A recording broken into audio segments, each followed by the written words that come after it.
రాష్ట్రాల్లో సాగవుతున్న వాణిజ్య పంటల్లో చెరకు ప్రధానమైనది. ఇప్పటికే వివిధ ప్రాంతాల్లో నాటిన చెరకు 6 నుండి 8 నెలల వయసులో ఉంది.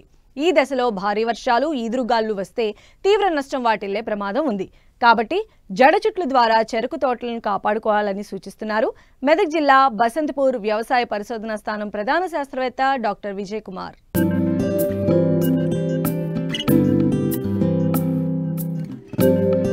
తెలుగు రాష్ట్రాలలో అధిక విస్తీర్ణంలో సాగుతున్న వాణిజ్య పంట చెరకు.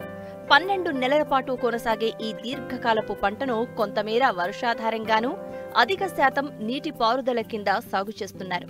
ప్రస్తుతం 6 నుండి 8 నెలల దశలో చెరకు తోటలు ఉన్నాయి. వర్షాకాలం ప్రారంభం కావడంతో ఈదురుగాలుల ప్రభావం ఎక్కువగా ఉంటుంది.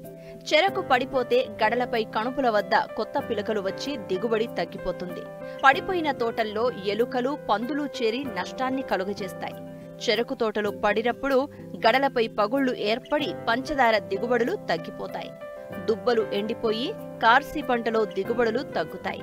అందువల్ల బాగా ఎదిగిన చెరకు తోటలు పడిపోకుండా ఎలాంటి చర్యలు చేపట్టాలో వివరిస్తున్నారు మెదక్ జిల్లా బసంతపూర్ వ్యవసాయ పరిశోధనా స్థానం ప్రధాన శాస్త్రవేత్త డాక్టర్ విజయ్ కుమార్.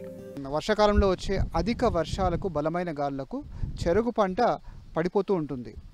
అయితే ఇట్లా పడిపోకుండా ఉండడానికి కొన్ని మెలకువలు తీసుకున్నట్లయితే మంచి యాజమాన్య పద్ధతిలో అధిక దిగుబడి రావడానికి అవకాశాలు ఎక్కువ ఉంటాయి. అయితే ముఖ్యంగా చూసుకున్నట్టయితే ఇంకా చెరకు పంట పడిపోయినప్పుడు ఈ చెరకు కనుపులు భూమికి తగలటం వలన ఈ కనుపుల దగ్గర నుంచి వేర్లు పుట్టుకొచ్చి ఈ గడ బరువు తగ్గిపోవడం జరుగుతూ ఉంటుంది. అంతేకాకుండా చెరకు గడల్లో ఉన్నటువంటి రసనాణ్యత కూడా తరుగుదల మనం చూస్తూ ఉంటాం.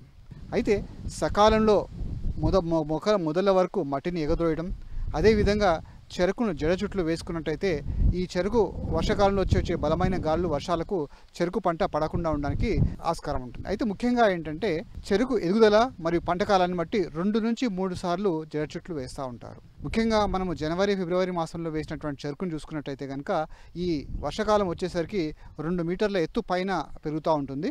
ఎప్పుడైతే మనము మొదటి జడ చుట్లు వేసుకుంటూ ఉంటామో 2 మీటర్లు దాటినప్పుడు ఈ మొదటి జడ చుట్లు వేసుకోవాల్సిన అవసరం ఉంటుంది. అయితే కొంతమంది రైతులు ఏం చేస్తుంటారంటే నిజామాబాద్ తదితర ప్రాంతాల లోపల ఒక్కొక్క దుబ్బుని మెలివేసి జడ చుట్లు వేస్తూ ఉంటారు. అయితే ఇది అంత ప్రయోజనం చేకూరదు. సామాన్యంగా జడ చుట్లు వేయాలంటే వరుస పొడుగున దుబ్బులన్నీ కూడా దగ్గరకు లాగి కింది ఆకులను మెలివేసి జడ చుట్లు వేయాల్సి ఉంటుంది. రెండో జడ చుట్లు వేస్తున్నప్పుడు 2 వరుసలను కలిపి జడ చుట్లు వేసుకున్నట్టయితే భూమి నుంచి కొంత పట్టు వచ్చి అధిక వర్షాలకు పడకుండా ఉండడానికి కూడా ఆస్కారం ఎక్కువగా ఉంటుంది. అయితే ఇక్కడ గమనించవలసిన కొన్ని అంశాలు ఉన్నాయి. శాస్త్రీయంగా చూసుకున్నట్టయితే కనుక కొంతమంది రైతులు వచ్చి రాని ఆకులన్నీ కూడా మెలివేసి జడ చుట్లు వేస్తూ ఉంటారు. ఇలా వేయడం వల్ల దీని ప్రభావము చెరుకు దిగుబడి పైన కూడా పడుతూ ఉంటుంది. అంటే వృక్షధర్మ స్వరూపాన్ని బట్టి చూసుకున్నట్టయితే కనుక ఆకుల విస్తీర్ణ సూచిక అని మనం గమనిస్తూ ఉంటాం. ఈ ఆకుల విస్తీర్ణ సూచిక ఎప్పుడైతే 6 నుంచి 8 ఉంటుందో ఇది దిగుబడికి ఏమాత్రం కూడా నష్టం చేయకుండా ఉంటుంది. కొంతమంది ఏం చేస్తుంటారంటే మొత్తం ఆకులు మెలివేయడం వలన ఎదుగుదల అంతరాయం ఏర్పడి చెరుకు తోట నాశనం అవుతూ ఉంటుంది. అయితే శాస్త్రీయంగా చూసుకున్నప్పుడు ఈ పైన 8 ఆకులను వదిలిపెట్టి కింద ఉన్నటువంటి ఆకులను మాత్రమే జడ చుట్లు వేసుకున్నట్టయితే మంచి ప్రయోజనం చేకూరి ఎక్కువ లాభం జరగడానికి అవకాశం ఎక్కువగా ఉంటుంది. ఇంకోటి ఏంటంటే మామూలుగా మనము వర్షాకాలంలో వచ్చినప్పుడు కొంత వేసవిలో ఎరువులను వేయవలసిన అవసరం ఉంటుంది. ముఖ్యంగా చివరి దఫా ఎరువులైనటువంటి నత్రజని, మరి అదేవిధంగా పొటాష్ ఎరువులు అంటే ఒక 50 కిలోల యూరియా రూపంలో ఉన్నటువంటి నత్రజనిని, అదేవిధంగా 30 కిలోల మ్యూరేట్ ఆఫ్ పొటాష్ రూపంలో ఉన్నటువంటి పొటాష్ ఎరువులను కనుక వేసుకున్నప్పుడు ప్రక్రియలన్నీ కూడా వేగవంతంగా జరిగి మొక్క ఎదుగుదలకు తోడ్పడుతూ ఉంటుంది. అంతేకాకుండా ఈ వర్షాలు వచ్చే సమయంలో చిరుజల్లులు పడినప్పుడు ఈ కలుపు కూడా విపరీతంగా పెరుగుతూ ఉంటుంది. దీని ప్రభావం అంతా కూడా చెరుకు ఎదుగుదలకు కుంటుపడడం కూడా మనం గమనిస్తూ ఉంటాం. అయితే ఇలాంటి తరుణం లోపల కలుపుని పెరగకుండా కొన్ని మెలకువలు అంటే సమగ్ర కలుపు యాజమాన్య పద్ధతిలో కొన్ని మెలకువలు తీసుకున్నట్టయితే మంచి ఫలితాలు వస్తున్నట్టు కూడా తెలియజేస్తూ ఉన్నాం. అంటే ఇప్పుడు ఉదాహరణకి దూరపు చాళ్ళల్లో చెరుకులు వేసుకున్నప్పుడు యంత్ర పరికరాలతో కానీ లేకపోతే కలుపు మందులతో కానీ కలుపును సమర్థవంతంగా నివారించుకోవచ్చు. అదే దగ్గరగా వేసుకున్నప్పుడు ఒక్కోసారి కలుపు మొక్కల మధ్యలో ఉన్నప్పుడు ఈ కలుపునంతా కూడా ఈ కూలీలతో కానీ లేకపోతే దొంతితో కానీ కలుపు కూడా నివారించుకోవడానికి అవకాశం ఎక్కువగా ఉంటుంది. అయితే చెరుకు ఏపుగా పెరిగినప్పుడు వచ్చే కలుపులు అంటే దాదాపు గడ్డి జాతి కలుపు మొక్క ఉంటుంది, అదేవిధంగా వెడల్పాటి ఆకులు కలుపు మొక్కలు ఉంటాయి.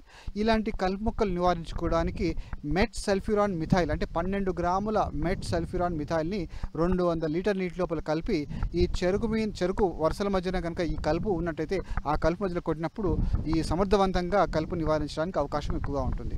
ఇటీవల కాలం లోపల ఈ తుంగ నివారించుకోవడానికి కూడా మంచి కలుపు మందులు మార్కెట్ లోపల లభ్యమవుతా ఉన్నాయి. దాన్నే హాలో సల్ఫ్యూరాన్ మిథైల్ అంటారు.